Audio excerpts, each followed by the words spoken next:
Good afternoon and good morning to our US audience. My name is Alexander Dix from the European Academy for Freedom of Information and Data Protection, and we are delighted to co-host today's event, What Surveillance Reforms Are Needed to Preserve Transatlantic Flows, with the Center for Democracy and Technology's Europe office. Before we get started, let me make some housekeeping notes briefly. Just as a heads up, we are recording and live streaming today's webinar on CDT's YouTube page. So if you have to pop out to another meeting or do something else, that's fine. You can just catch up what you missed whenever you like. Non-speakers, please keep your video off and your audio muted so that everyone can see and hear our speakers clearly. Thank you in advance. We are scheduled to go until 18 p.m. Central European Time and 12 o'clock Eastern Time, and our speakers' schedules are quite tight, so we're going to do our best to stick to that schedule. If you have questions, get them in early. If you're joining us via computer, feel free to use the Q&A panel to submit questions publicly or anonymously. Just check the box in the prompt before submitting your question to do so. You can also submit questions via email at questions@cdt.org or via Twitter at #CDTQuestions and at @SendTemTech or at @CDTEU. CDT's communications manager, Elizabeth Seeger, will be monitoring these channels and will pass those questions to our team. We will have 45 minutes for the panel and then 30 minutes for an open discussion. So what is the background and objective of today's event? The European Court of Justice, in its judgment of July 2020, commonly known after the plaintiff as Schrems II, invalidated the US Privacy Shield, more precisely the European Commission decision that the Privacy Shield afforded an essentially equivalent level of data protection to EU citizens in the United States. This essentially equivalent protection is required under European law to allow for transporter flows of personal data from the EU to any third country. The court did not invalidate the alternative transfer tools of Standard Contractual Clauses. However, it required European data exporters as well as supervisory authorities to examine on a case-by-case basis whether there is essentially equivalent protection in the third country. In the US, as the court found, this is not the case, and it cannot always be achieved by any supplementary measures. The Privacy Shield does not provide equivalent protection for two reasons. First, US surveillance laws allow for bulk collection of personal data without limitation to what is strictly necessary and proportional. And second, non-US persons whose data are accessed by US intelligence agencies in certain areas have no enforceable rights against US authorities in the courts. In other words, there is no independent review of individual surveillance measures. The Schrems II decision has consequences in three dimensions. Firstly, transatlantic data flows, the EU-US relations, are the main topic of today's discussion. This is urgent, since the court did not grant any transition period, and only yesterday it became clear that the Irish Data Protection Commissioner will decide swiftly on whether Facebook can continue to transfer data of its customers to the United States. The Commissioner is likely to suspend these transfers, and the courts are likely to back that decision. Secondly, and I believe we have the chance to discuss this dimension as well, data exports from the EU to other third countries, such as the UK after Brexit and China. And thirdly, surveillance laws and practices within the European Union. The European Court did not analyze these in Schrems II directly, but addressed them in later decisions.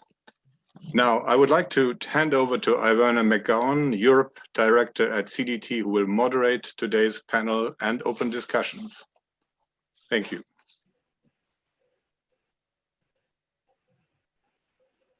Thank you so much, Alexander. We too at the Centre for Democracy and Technology are delighted to co-host this event with you and have been so positively overwhelmed by the hundreds of people who are joining us from both sides of the Atlantic today for these really important discussions. As was mentioned, we are, as always, tight on time, want to keep your attention. So I'm going to briefly introduce our very high expert panelists from both sides of the Atlantic today. Their full bios are online and you will have received links in your invitation. So I'm just going to keep our introductions brief. So firstly, we have Christina Iron, who is an assistant professor at the Institute for Information Law at the University of Amsterdam. We also have Mr. Kenneth Propp, who is an adjunct professor, Georgetown Law Center, and senior fellow at the Atlantic Council Future of Europe Initiative. Sharon Bradford Franklin, who is policy director at New America's Open Technology Institute, and Ulf Berman, who is president and legal director at the Gesellschaft für Freiheitsrechte, in other words, the Freedom Rights Society. So they are our speakers, and I'm going to ask, first of all, that each of our very esteemed speakers give us a brief 4-minute introduction about what their take is on today's question about what reforms are needed in order to reassert and have data flows across the Atlantic again. So if I can ask first, please, for Christina to kick us off. Christina, you've got 4 minutes. Thank you. Hello, thank you for the kind introduction and for having me today. Greetings from Amsterdam, and I'm very much looking forward to today's panel. It is a really fascinating situation we are finding ourselves in, also from the perspective of European constitutional law, that has been unprecedented, that our highest court has struck down a personal data transfer mechanism twice. First, the privacy shield, and now the safe harbor. No, the other way around, I'm sorry. And it means that the red lines are very, very thick in the ground now on the side of the European law. On the other hand, European law does not require the US or any other country to reform its surveillance laws. No, the mechanism is of course more indirect. If another country like the US want to receive personal data from EU citizens, they have to ensure this famous level that is essentially equivalent to the protection we enjoy here in the EU. If you look at it from the perspective of EU citizens, then you will also understand that there is a legitimate expectation that personal data that is so tremendously, that can tell so much about individual lives and about our personalities deserves this type of protection. In fact, I would like to say that our interconnection with global communications technologies and the wonderful internet we are enjoying today has of course brought us closer together than ever before, and most of our digital services, they intrinsically link us to foreign providers, especially US providers that are very popular here in the EU. And that is a good reason to bring us closer together, but that also requires that we have similar, that we formulate robust safeguards that help and benefit the privacy and data protection of individuals for both sides of the Atlantic. So it's a two-way road. In fact, I believe that in today's geopolitical situation, it is absolutely imperative that the US and Europe are finding a common language on protecting digital human rights, especially privacy and data protection, but also others in the context of cross-border technologies that we want to, of course, have to flow across borders and across the Atlantics. And with this, I hope that this discussion about the essential reforms of US surveillance laws will show the way forward. It is definitely so that we need some fundamental changes in order to comply with the rules and the red lines that the CJEU has laid out in the Schrems ruling from last summer. These lines are clear that there needs to be a better safeguards before data is collected from electronic communications networks in the US for national security purposes, there needs to be limitations on bulk collection of personal data and electronic communications data. And there needs to be an independent oversight mechanism in place. And thirdly, an individual redress mechanism that is meaningful and that provides for independent reviews of national surveillance, interception of communications traffic from EU citizens in the US. Thank you very much. Thank you so much, Christina. So from Amsterdam, crossing the Atlantic over to the United States, Mr. Kenneth Propp, you obviously have some ideas about what the surveillance reform might look like from a US perspective. We'd be delighted for you to share those with us in 4 minutes. Yes, good morning, good afternoon from a heavily militarized Washington. I'm going to speak briefly on the two dimensions that the court identified in Schrems II, redress, necessity and proportionality, and finally the important timing element that Alexander Dix mentioned. Schrems II has made clear that the United States needs to expand the rights available under US law for foreign persons who are the subject of US foreign surveillance activities. The Court of Justice spoke of actionable rights of redress before an independent and impartial court. The US government, in fact, does not lack for institutions that could be adapted to meet this requirement. It would not be starting from scratch. There are officials within intelligence agencies, privacy and civil liberties officers, who could be the first stage to investigate as a factual matter complaints by foreign persons. This could be done under the administrative supervision of an independent authority, such as an Inspector General's office, or the Privacy and Civil Liberties Oversight Board, which is an independent agency in the US government system. And then finally, there needs to be the possibility of judicial review.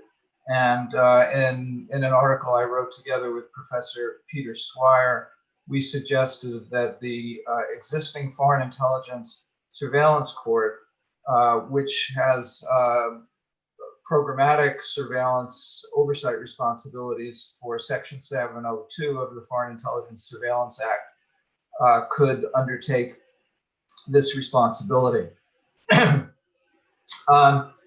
Necessity and proportionality is a second issue that where the U.S. was found deficient.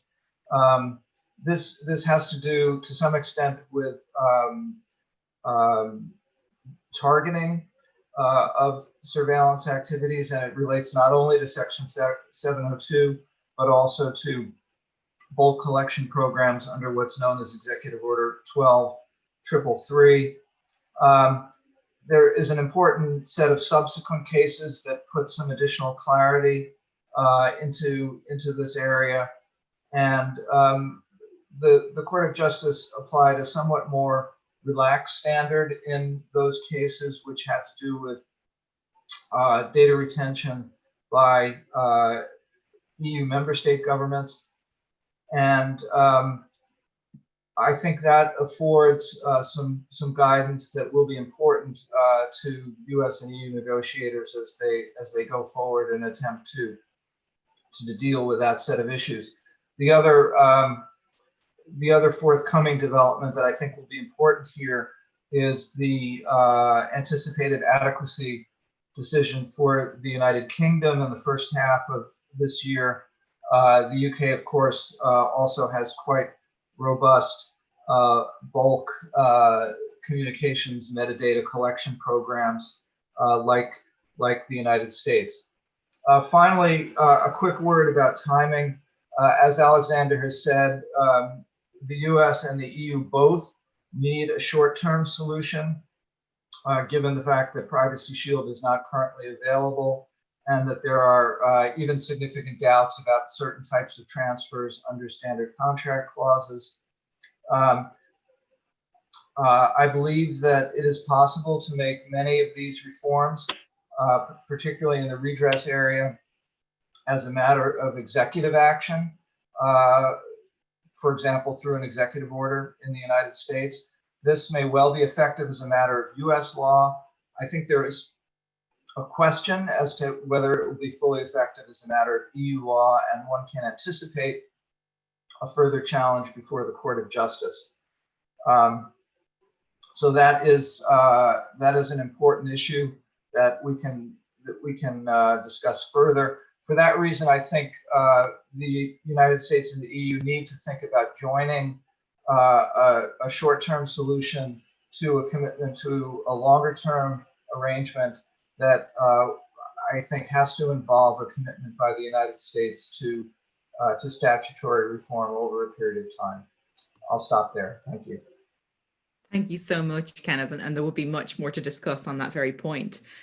So I would like to hand over now to Sharon Bradford Franklin for, just to your 4 minutes on building on what the other colleagues have said about what those surveillance reforms need to look like. Thank you, Sharon, over to you. Thank you for the opportunity to speak at today's event. The Open Technology Institute is a civil society organization in Washington, D.C. that works to promote digital rights and equitable access to the internet, including promoting surveillance reform. I also wanted to mention that previously I served as executive director of the U.S. Privacy and Civil Liberties Oversight Board, which is an agency that has been cited for possible roles in relation to the Privacy Shield. With regard to the two prongs of the Schrems II decision, redress and substantive reforms to U.S. surveillance law, I just want to make one quick point on redress.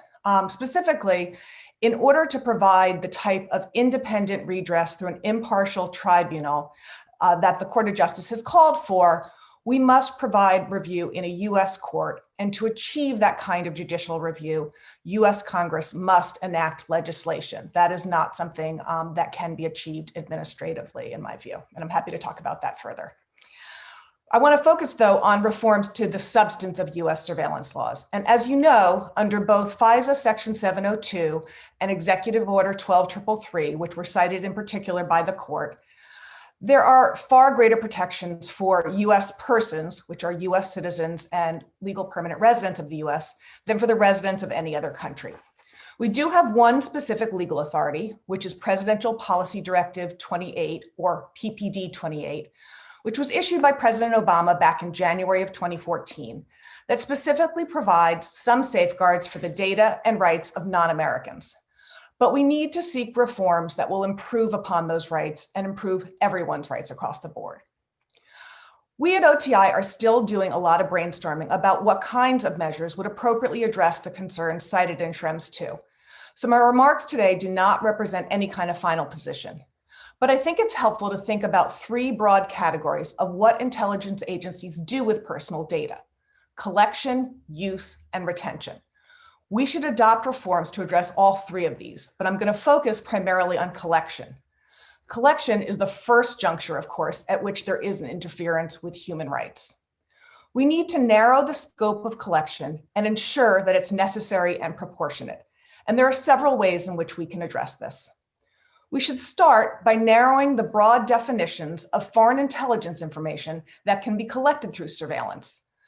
The definition under Executive Order 12333 is particularly broad and even includes information that simply relates to the activities of foreign persons.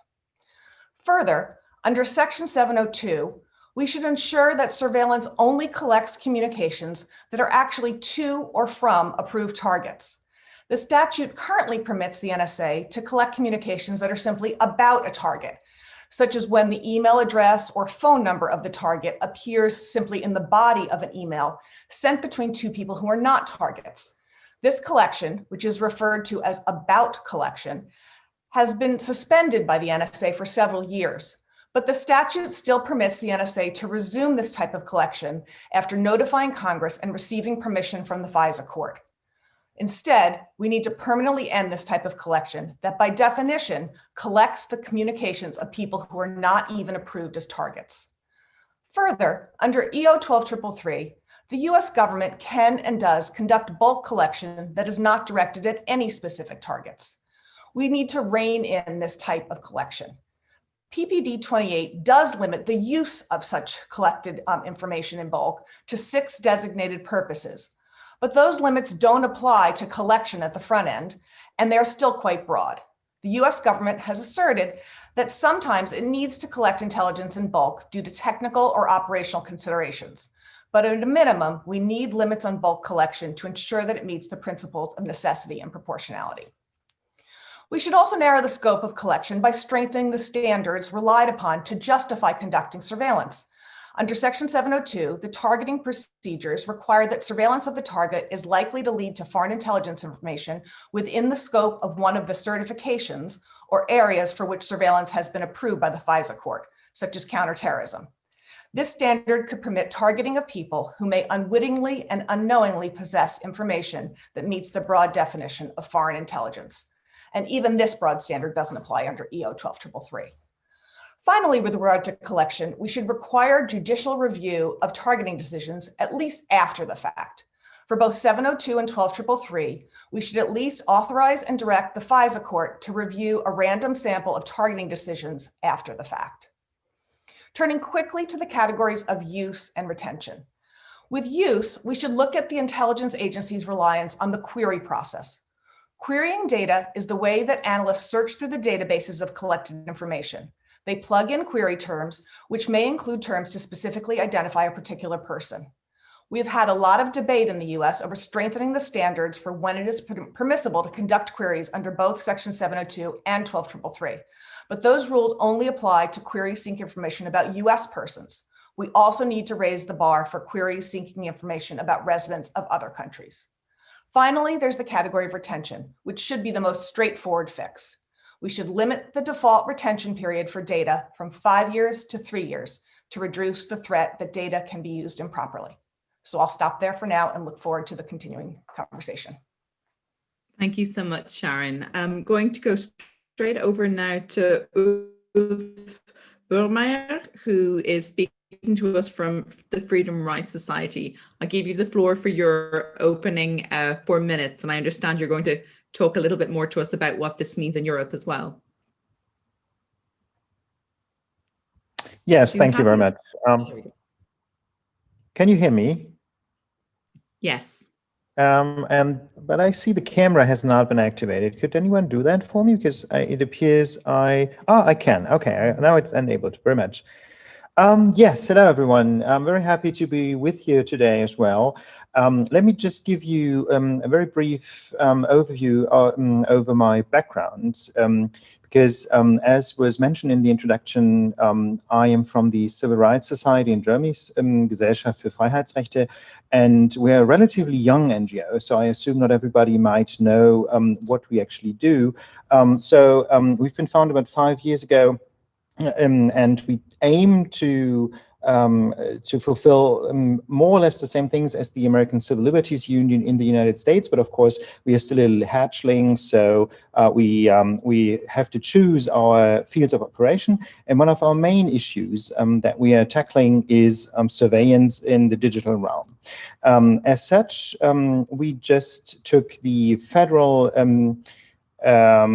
secret agency of the Federal Republic of Germany to court, and in May 2020 the German Federal Constitutional Court ruled broad bulk collection by this agency unconstitutional. And I think this illustrates the background that we are coming from. So we are trying to sort of clean in front of our own homes first, because I'm a little bit reserved against the idea that American or British or in general Five Eyes agencies were like the only perpetrators when it comes to violating privacy around the world.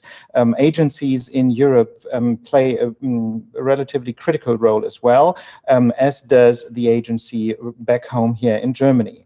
And so this leads to a very interesting conclusion. If you look at the Schrems II decision, there is a lot of blame being made against American public agencies, American secret agencies. But on the other hand, the European Court of Justice did only to a very limited extent tackle issues of surveillance sort of back home in Europe. This has, of course, constitutional reasons, and I assume that we are going to address this in more detail in the discussion, because national security issues are mostly out of scope when it comes to the judicial foundations, the legal foundations of the European Union. But it's still stunning that the European Court of Justice can sort of evaluate what American agencies do and in which ways they infringe on European citizens' privacy rights, while at the same time, the same court has only very limited overview over data collection by agencies in European countries. And this makes it a little bit difficult, I guess, to really criticize American practices in a convincing way. And so what we try to warn against in the discussion about the Schrems II case is establishing sort of double standards. I totally subscribe to the views that the European Court of Justice expressed when it comes to better oversight and better control and limited data collection by agencies of the United States. But the same thing should apply for agencies that we have back home in Europe. And to give you an example, when I'm talking to American privacy activists, very often they express the hope that the General Data Protection Convention that formally applies to European data processors and American companies only if they do business in Europe. It might still have some sort of a positive spillover effect, because many privacy activists from the United States tell me that they have a very hard time to convince Congress to set strict standards. But at the same time, companies see that Europe has much stricter standards, and so American activists hope that these stricter standards might in some way be imported into US law by looking at the European model. And my personal hope, and the hope of the Gesellschaft für Freiheitsrechte in the realm of Secret Service surveillance, is that the same thing might be true might be true in this realm. So we might see reforms in the United States that might then reflect back to practices in the European Union, so that we end up with standards that make sure that privacy rights are better respected basically all across the globe. Because just to give you a last insight, there is no such person as a foreigner when it comes to Secret Service cooperation, because someone's citizen will always be someone else's foreigner, and so these agencies can exchange data, and this basically means that protections for foreigners are sort of the minimum standard that needs to be compatible with privacy rights. Thank you so much, and I'm looking forward to the discussion. Thank you so much. And I have to say myself, with a human rights law background, one of the things I really like about the Schrems ruling is that focus on fundamental rights and reminding us all of the beautiful basics of having fair trial processes, checks and balances in place to protect our rights and democracy. I'd also just like to bring people's attention to the fact that the Centre for Democracy and Technology has issued today a memorandum which goes into more technical details on what some of the reforms in the United States could look like, analysing against the particular points that the European Court of Justice was asking for. So we're popping that into the chat there for you. So maybe just now to go back to our panelists and going back to Christina. Christina, you've now heard, and your colleagues from the United States talking about what their surveillance reform look like. From your perspective as an expert in European constitutional law and human rights, do you think these suggestions are going to make the cut? What are some of the red lines in your mind that the court is thinking of in terms of a minimum requirement? Thank you. I think Sharon and also Ken's summary of the way to go has been very succinct and very much to the point. I also have to say that some of these propositions have been going beyond what I myself could consider at the moment. So I believe that this is a thorough work that is going on right now to think that through. What is actually more important is finding a proper window of opportunity for the US legislator to accomplish such a surveillance reform. I believe that the newly composed Congress and Senate and the new US president, that makes a very charming combination that would make it feasible to actually pull this through, in addition to hopefully also adopting a federal US privacy law that gives also US citizens and consumers protection when they use services.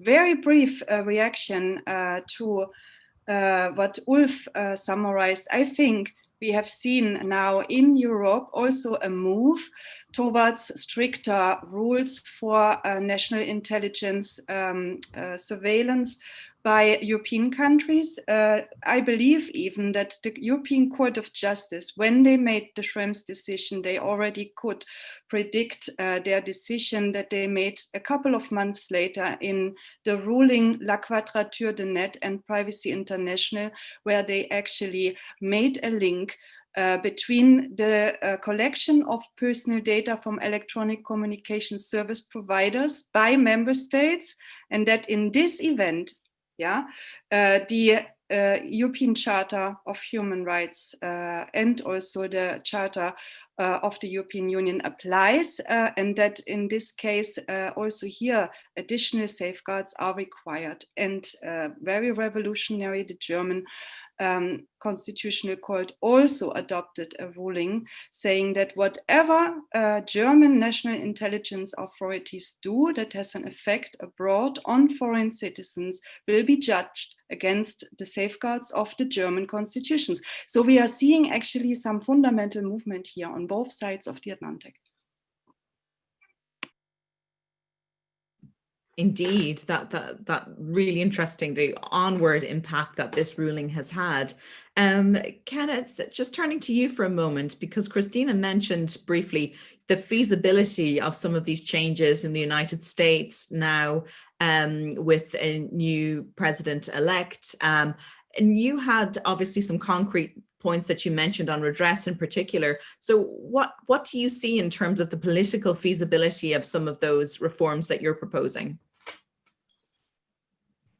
Well, I think the first thing to say is that one should not overestimate the significance of a change of administration in the United States when it comes to surveillance law. There's great continuity in this area between the parties. One has seen this dynamic before. When the Obama administration came in, there was a great expectation of change relating, for example, to Guantanamo, and in fact there was less than many had hoped for. So the other thing to say is that surveillance law reforms that are driven by demands from a foreign court, in this case the CJEU, are not going to be a popular proposition in the US Congress. That's not to say they're impossible. It has happened in the past. We saw this with the reform of the US Privacy Act to extend the right of judicial redress to non-US citizens. That was done in connection with an agreement with the European Union on law enforcement data protection. So I would not exclude it. But the reason I emphasize measures that could be taken in the first instance at the executive level by the US government is that it's going to be a heavy lift. It's always hard to change surveillance law in the United States. It's a long and uncertain process. There are others on this panel like Sharon who know that very well. So I would caution that one has to see that probably at best as a medium-term proposition. Thank you, Kenneth. So Sharon, just from your perspective on that, you also mentioned you've had a lot of hands-on experience of trying to navigate some other reforms in the United States. So what about, this question of proportionality of reforms? What do you think is the feasibility and timeline of that? And do you agree with some of the other proposals around redress or the feasibility question? So I completely agree with Kenneth's cautions that we can't just expect something to be immediately enacted in the US, both because in the area of intelligence collection and national security, as he pointed out, the Obama administration wasn't adopting the kinds of robust reforms that the advocacy community was calling for either, as well as the fact that anything that requires legislative change and enactment through Congress, I'm sure everybody is aware that that is a long process. So I agree with starting with reforms that can be enacted by the administration on its own and thinking through, and a number of the changes that I mentioned with regard to scaling back collection, that is something that the administration can start implementing on its own. They can set limits on themselves for what they are seeking in terms of collection. They can announce rules. We could have a further presidential policy directive directed at the intelligence agencies to see some of those reforms. That said, I think in order to ultimately address the concerns of the court in Schrems II, we ultimately need legislation by Congress, and we need to build toward that. But possibly if the administration can start doing some of these things on its own, that can help us convince members of Congress, look, the sky didn't fall in. Agencies are still able to get the surveillance data that they need. And now Congress, you can codify these limits and lock them in and ensure the appropriate safeguards. So that's on the other side. On the redress side, I just want to reiterate, I appreciate the thinking that Kenneth and Peter Swire and others have done to think through how do we overcome these procedural hurdles, including standing and getting folks into court.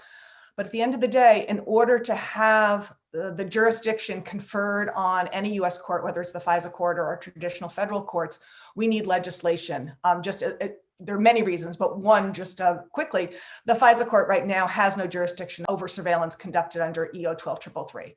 So at the end of the day, we need legislation on both the substantive surveillance reforms as well as the redress prong, and that's going to take some time. Thank you. And I think it's important also, on the point that was talked a little bit about you and others, the idea that Congress does not find it popular that it's coming from a European court. At the same time, we need to remember that civil society in the United States, so it's homegrown civil society actors, including the Center for Democracy and Integrity, have been long calling for these reforms. So it's in a way extra support to those calls that were coming on top of the existing push for that. So Ulf, you'd mentioned briefly in your introduction that you also see some need for reforms or safeguard in Europe. And indeed, as I was rereading that Schrems ruling yesterday, I was thinking it would be great if we really kept these safeguards in mind as new EU legislation is coming through in the digital space as well, right? I can think of a few examples where I would be concerned in that regard.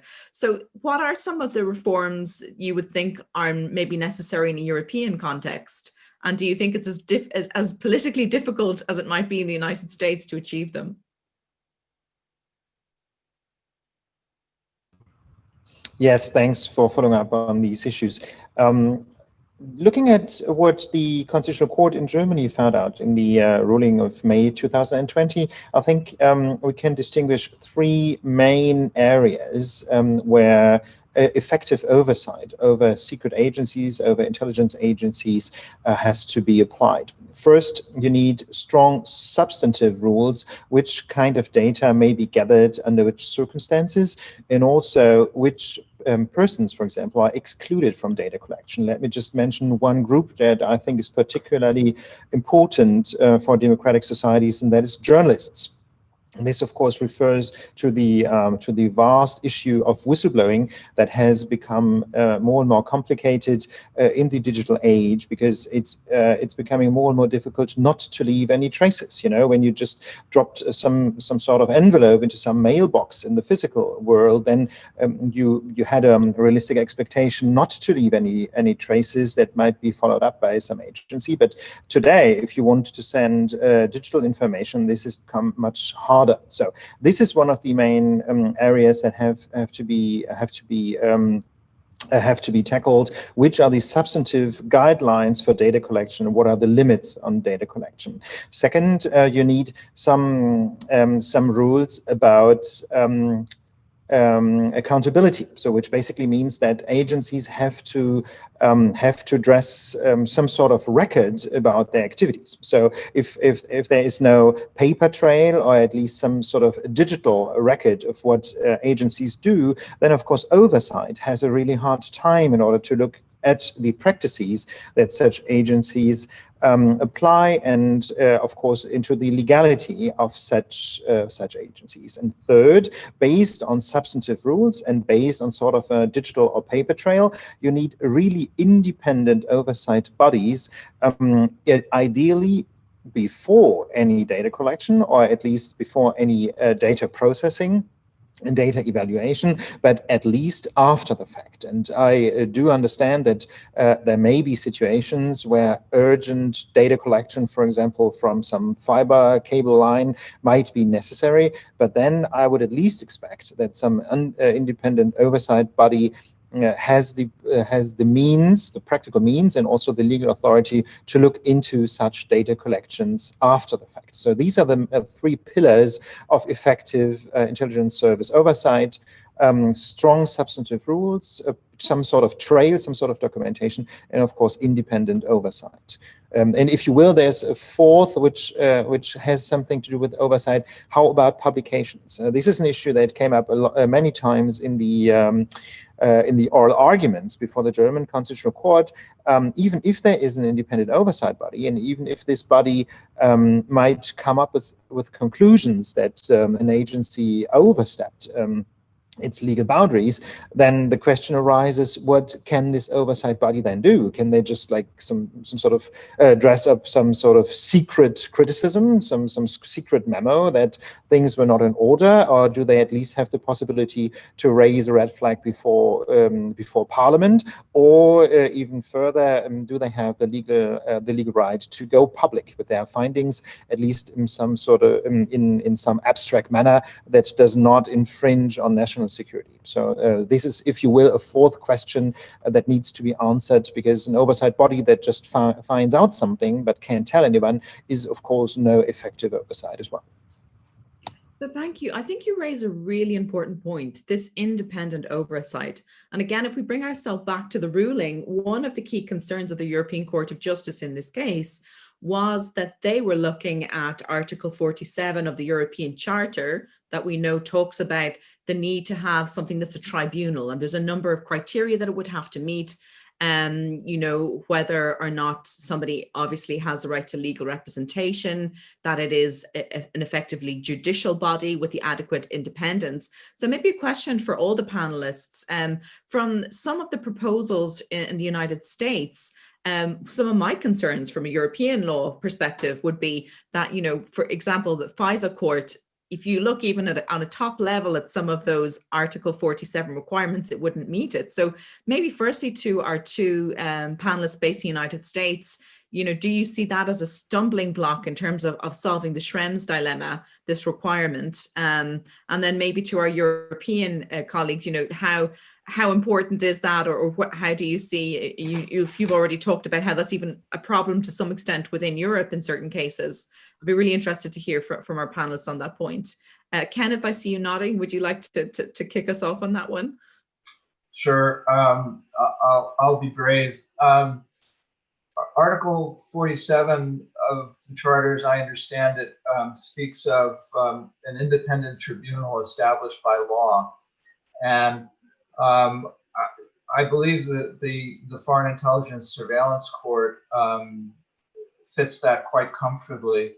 It consists of what we call Article 3 judges in the United States. That means fully fledged members of the U.S. judiciary, appointed for life, completely independent. They have specialized expertise in the intelligence law area. They have procedures for handling classified information. I think, in fact, it is a body that is well suited for this purpose under EU law. To go to the point that Sharon mentioned earlier, I think it is possible for that body to be assigned jurisdiction over complaints relating to Section 702 through executive action.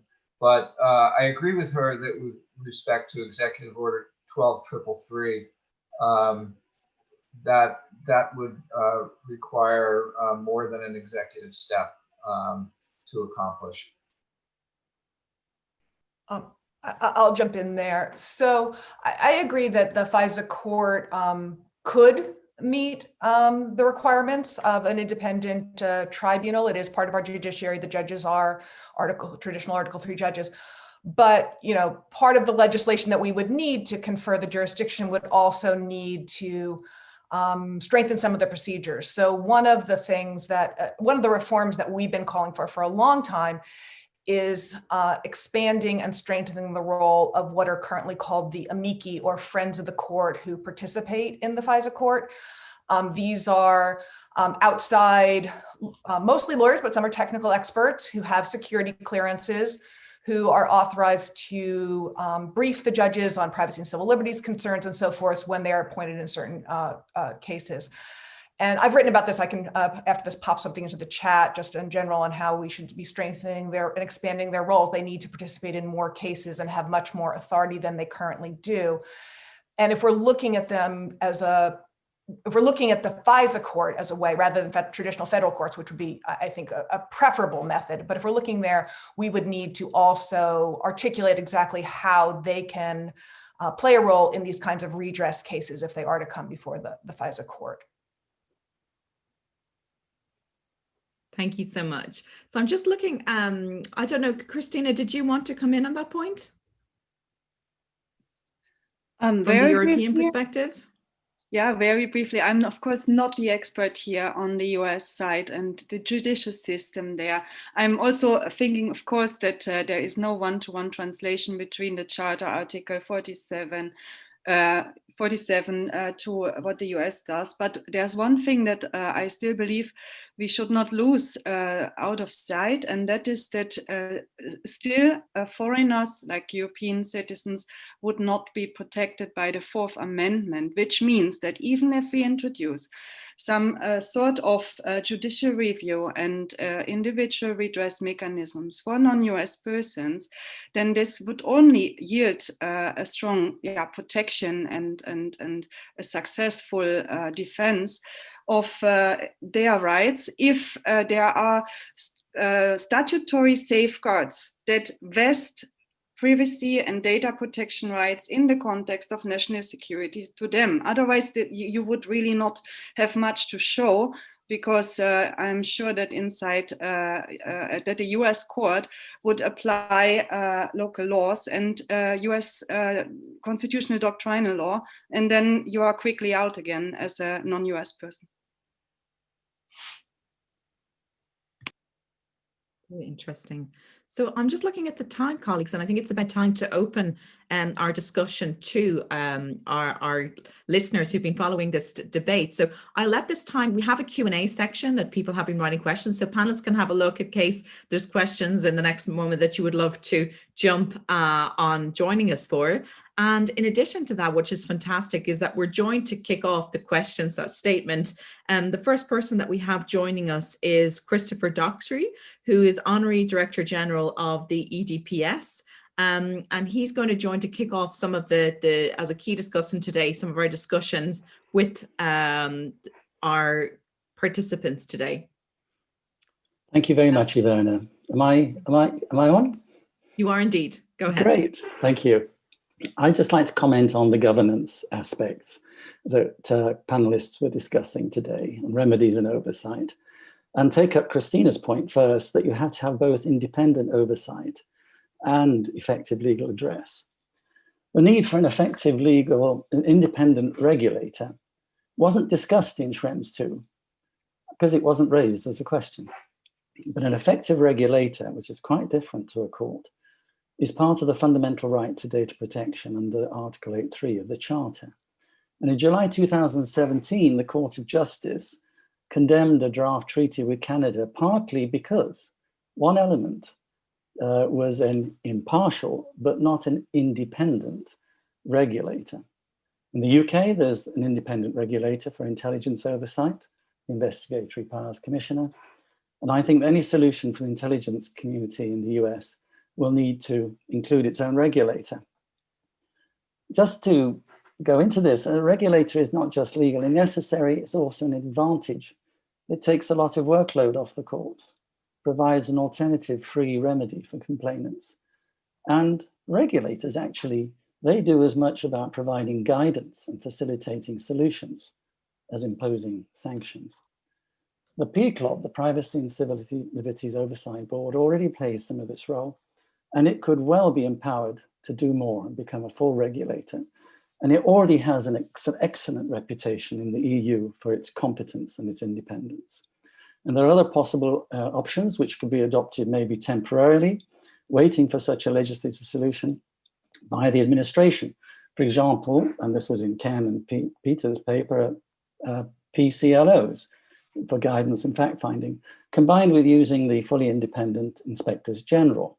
So long as you can tackle this small problem that the inspector general can be fired at the whim of the president, as we saw when Michael Atkinson was fired last year. So this aspect would need to be looked at. Second point, the panel discussed individual redress, access to an effective remedy. You would need this even if you had a regulator. As been pointed out, it's a fundamental right, access to an effective judicial remedy under the Charter. And the GDPR provides for two types of access to a court: against the data controller and also against a decision by a regulator. So in the mix of options, I think that would have to be thought about. The good news on the governance side is there are more options if you want them. For example, the PCLOB could be given a litigation chamber and could arguably satisfy European norms for an effective redress. It's a bit contentious, and I would much prefer that you go ahead using a proper court, but there are options. And I think one good thing about this panel is it's brought those out. And I'd like to finish with a great point made by Ulf: accountability. Accountability has a very special meaning in the privacy area. It means proactive and demonstrable responsibility for your processing of personal information. The president of the Court of Justice himself has described it as the central theme of the GDPR. And it is, I think, the way to achieve effective compliance. You need regulators, you need courts, but what you really need is for data controllers themselves to understand and implement the rules themselves. And this could be introduced by the administration itself. There are already accountability mechanisms in the system, PCLOs, CPOs, and the administration could go much further. So I would strongly recommend a real debate on accountability in the intelligence area. Thank you, Ivona. Thank you so much. I think accountability is indeed coming out as a very strong theme of today's discussion. Our next key discussant, and please do keep the panelists are looking at it. We've been monitoring them online as well. My fantastic colleague, Greg Nogin, who is also the author of the memo that I flagged earlier. He also wanted to come online here just to make a quick point and question. And then, as I said, we'll be opening up to the floor to have a lively debate between participants. Over to you, Greg. Thanks, Iverna, and thanks all panelists. As I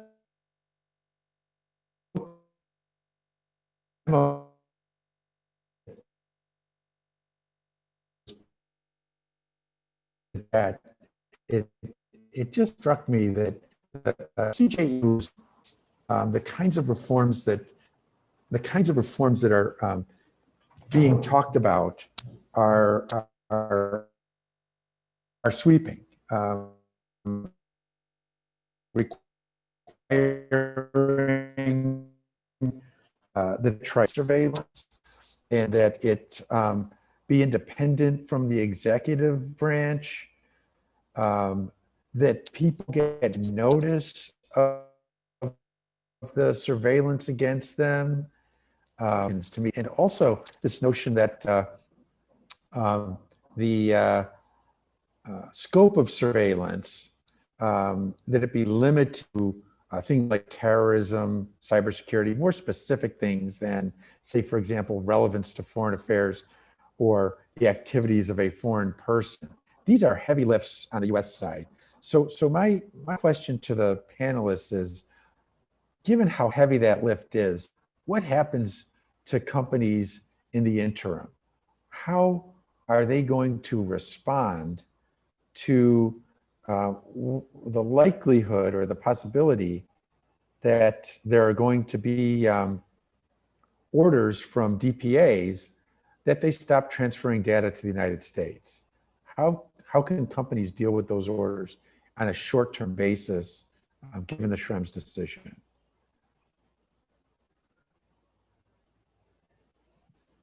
So that was a direct question to our panelists, and indeed, panelists, if you would like to come back on some of the points that were made by Christopher Doxey as well, don't hesitate. So to Greg's direct question, do we have any takers?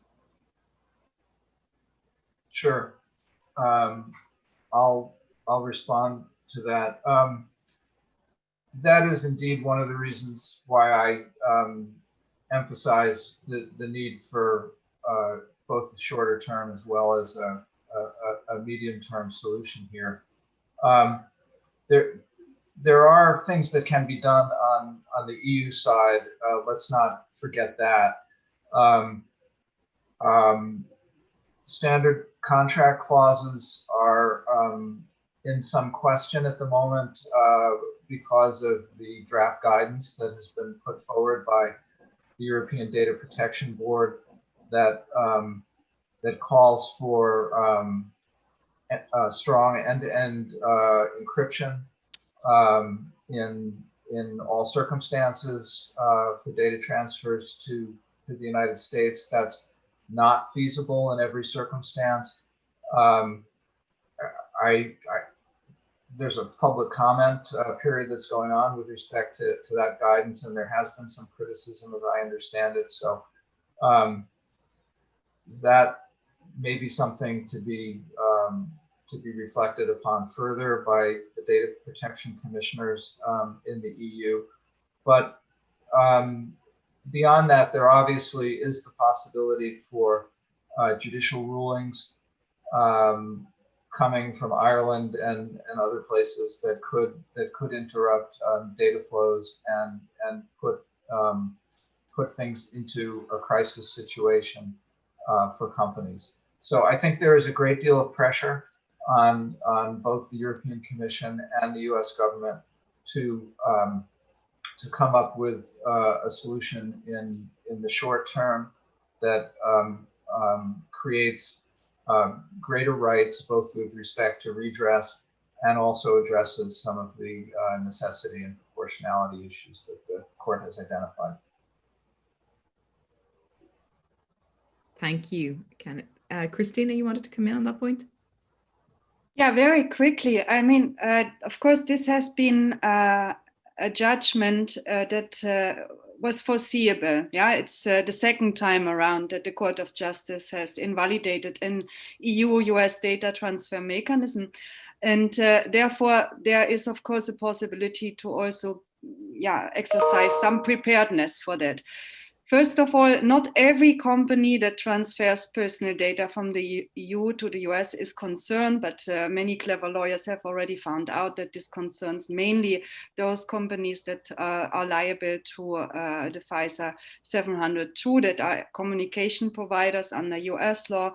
So you can drill in and look really carefully which companies are really, really affected by that and which are not so affected by that, and can still comfortably use standard contractual clauses meanwhile.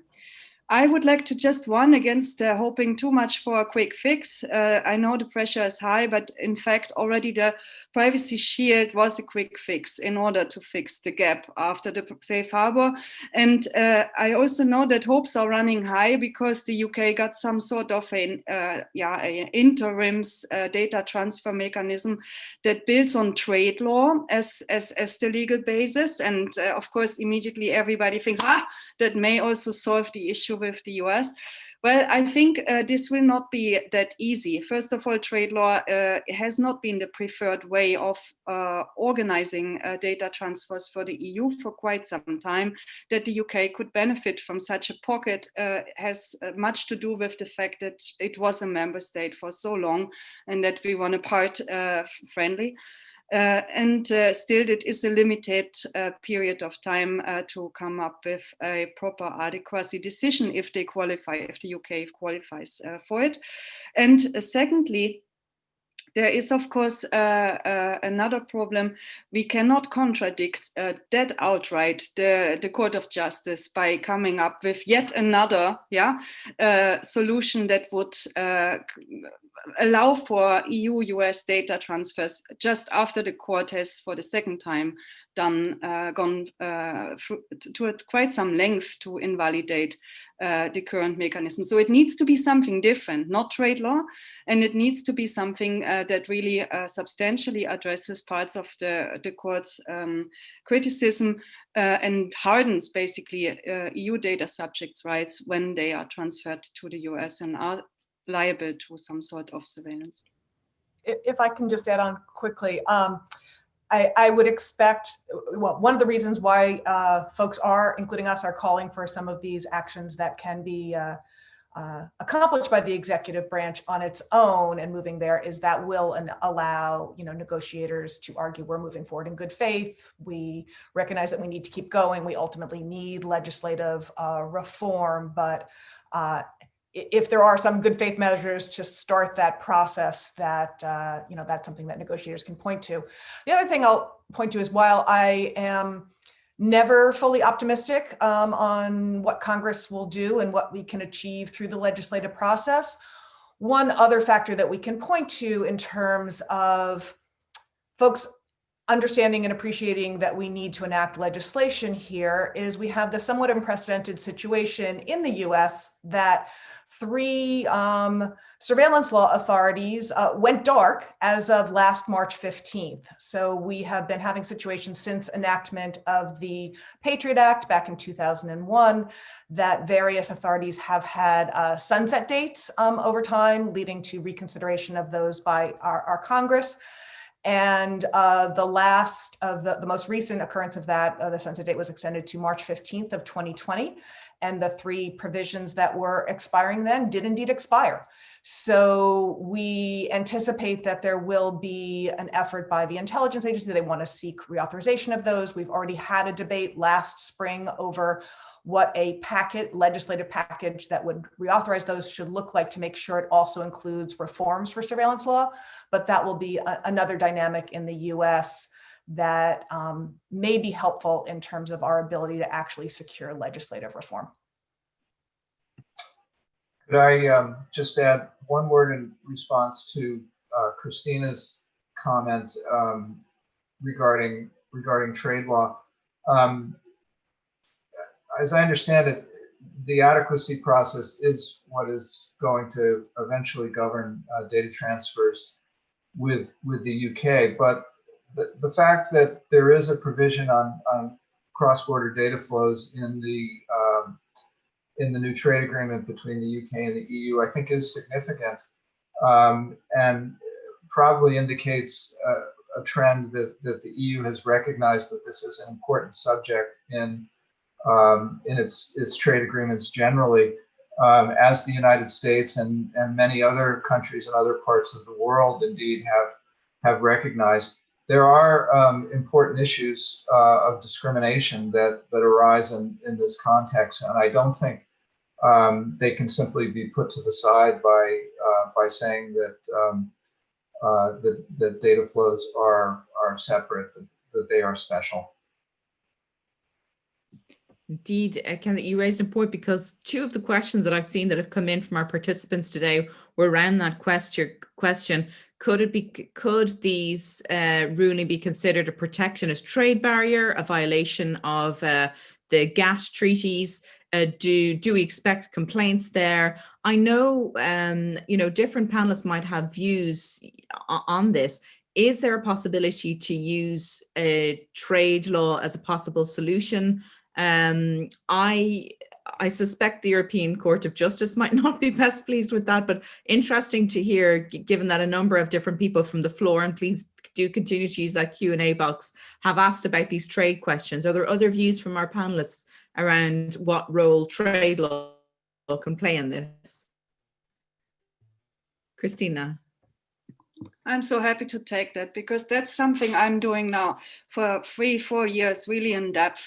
And yes, it's true that there may be inconsistencies between, for example, the adequacy mechanism that the EU favors and trade law commitments also the EU has entered into.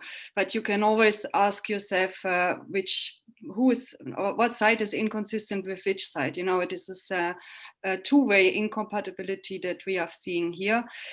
Trade law has for me two major problems. First of all, being trade law, the way how it is done, made, negotiated, and so on, it's not really a democratic process. Yeah, it does not. It is also totally agnostic to human rights. Trade law has no normative scaffolding. It basically only sets rules for between countries for cross-border trade of services, including when that involves flows of personal data, but it leaves it essentially up to the domestic regulatory framework to uphold or to safeguard, for example, the right to privacy. Now, the problem is, therefore, that we will still have a geopolitically fragmented protection of the right to privacy. It does not, trade law so far, provide any way of actually bridging the problem of transferring data from one jurisdiction to another and ensuring that there is still a level of protection that would be equivalent for this personal data. So you see my point, trade law is a quick fix, maybe. It doesn't gonna solve the problem. It will only deepen the divisions and between different jurisdictions, ideas what should happen with personal data and the level of protection that it should be entitled to. It is not going to bring us forward. What would really bring us forward is a new agreement on digital citizenship or digital human rights, where countries, Western liberal industrialized countries, are making a point of affording digital human rights in addition to agreeing to cross-border flows and cross-border trade of digital services. Only both together makes a package.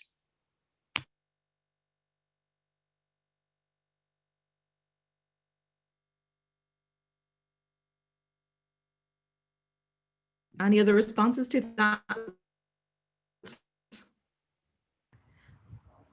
We had our Q&A chat is quite lively here with questions coming in. We had another question for discussions today.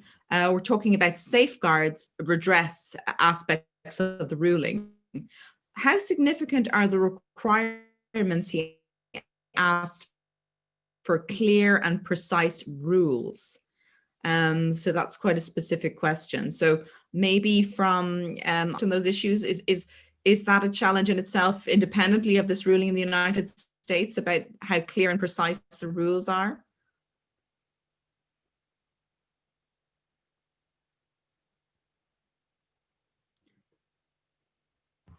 I would just jump in to say that pressing for transparency has been a continuing theme of our advocacy on surveillance reform, and that is, of course, critical. That is one area where I would say we've probably seen the greatest progress in the US in the aftermath of the Snowden revelations, where we have had increased efforts on their own by our intelligence community, as well as some requirements enacted by Congress to require greater transparency and clarity over what they're doing. There's still a long way to go, and it is a continuing area that we will press them on, but I think we've seen more progress there than on reining in the surveillance rules that apply. Great, thank you. I should ask our panelists, are there questions, because there's so many here, I don't want to dominate coming in, and are there questions you've seen asked that you'd like to jump in here, or do we even have brave members of our audience who'd like to use the raise the hand and ask those questions directly? You're very welcome to do so. I saw, for example, there is another question here that's been asked from the floor. It says that if the results of the negotiation between the EU and US follow Schrems II do resort in some kind of privacy shield, what do the panelists think this would say about the meaning of jurisprudence from the CJEU on surveillance? So that, I think perhaps that has been, my feeling was that the discussion by panelists today is indeed that another privacy shield would probably result in another ruling of the European Court of Justice. Does anybody want to elaborate on that, or is there consensus on that point? I think there might be consensus on that point. So that was... Yes. Actually, may I jump in with a little question that has sort of popped up in various interventions from the panel, but I'd really be curious about our, in particular, American panelists' view on what the new majority in Congress might mean for the topic that we're discussing. So, do you see any new avenues for civil society to intervene now that Democrats have a stronger hold on the Senate? And what do you expect from the incoming president's administration? Do you expect them to change priorities in the realm of intelligence agencies? So I do think the situation is improved from our standpoint, definitely improved, but as Kenneth cautioned earlier, we shouldn't overstate that or think that now we're going to have clear sailing for all of our requests and demands. One issue that we had with the outgoing administration is that President Trump has considered FISA to be that thing that they used to spy on my campaign. And that led to a lot of challenges, frankly, for the administration coming up with a cohesive position or a position that had the support of the White House. So I think we'll be able to have the intelligence agencies have greater clarity, ability to come up with positioning. And with Democrats in control in the Senate now, we're more optimistic that we will have committees holding the kinds of hearings and investigations on both sides of Congress that we need, and moving forward with proposals. That said, it's still going to be a challenge. Let me just come back in here.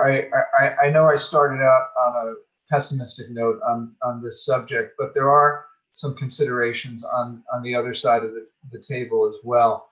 One is that the situation may be more promising for comprehensive U.S. Domestic privacy legislation in the new Congress, and I think that could have a positive impact internationally.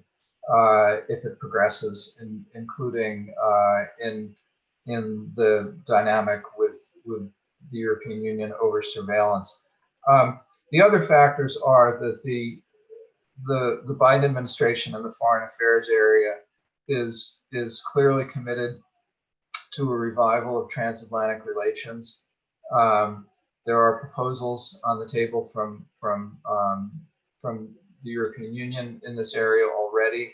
I expect the new U.S. administration will pick up on those.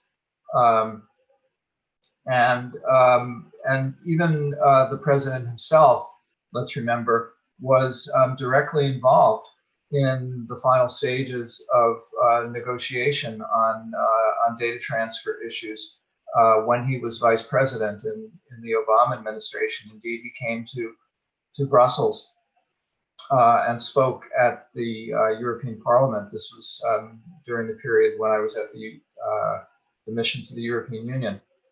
So I think there are possibilities for engagement on the part of the new administration, and the atmosphere will be better. The substantive difficulties, of course, are still significant.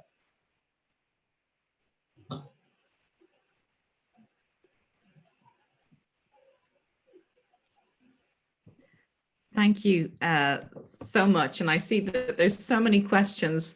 Our panelists can feel free to type questions if they feel so inclined. But we're coming near to the end of our discussion today. So I firstly wanted to hand back over to our partner organizing this event, back over to Alexander, who I know had just a few brief remarks by way of concluding, and then I will wrap up our discussion for today, unless we had any burning questions that our panelists still wanted to raise. Okay, over to you, Alexander. Thank you, Werner. This has been a very fascinating discussion, I think, and a lot of questions have not been answered, I'm sure. But on the other hand, we are at a very interesting point in time. Also, I believe the incoming new US administration, as has been mentioned, will have a new take on this whole issue, I believe. And the Europeans in turn have some work to do, on the other hand, as Ulf Böhmeyer aptly has pointed out. And one should not read the Schrems II judgment merely as a kind of indictment of US intelligence agencies. It's a much broader judgment. It relies on privacy as a human right, and human right is of global importance, as many speakers have pointed out. And I just want to thank all the panelists very much for joining this fascinating debate, and it will go on, I'm sure. But for now, I'm happy that we were able to organize this, and I'm very grateful to CDT and your fascinating and very able help technical technicians and everything that this made this work. So thanks very much, and over to you again, Werner. Thank you, Alexander. It's been a fantastic pleasure working with you all. And for those that aren't aware, the Centre for Democracy and Technology has now founded actually a legal presence, a not-for-profit, working on protecting individual rights and human rights. So we'll be in a stronger position going forward as well to have more in-depth and more wide-ranging transatlantic conversations, I'm very sure. I'm really grateful to all of our panelists today, to everybody who helped organize these discussions. It's very clear to me, I really like the point that was raised by Ulf about that none of us are really foreigners. And I think that's maybe a really important reminder that irrespective of which side of the Atlantic or indeed which country we all have universal fundamental rights that have to be respected one way or another by our respective, governments and places. And that's a very important point to bear in mind, that we don't get too much into our own perspective, whether that be European, whether that be from the US or others, but we keep really a fundamental focus on what are the reforms that are needed on both sides of the Atlantic to increase transparency and rights protection, and with it ensure that we can therefore keep open communications and keep these lively discussions and free expression going on the online and across the world. So I would just very much like to thank all of our many participants today for their questions. I'm sure the discussions will continue long after this call online, and to all of our panelists. Thank you all so much for joining us. It's been a great pleasure, and we hope to see you all back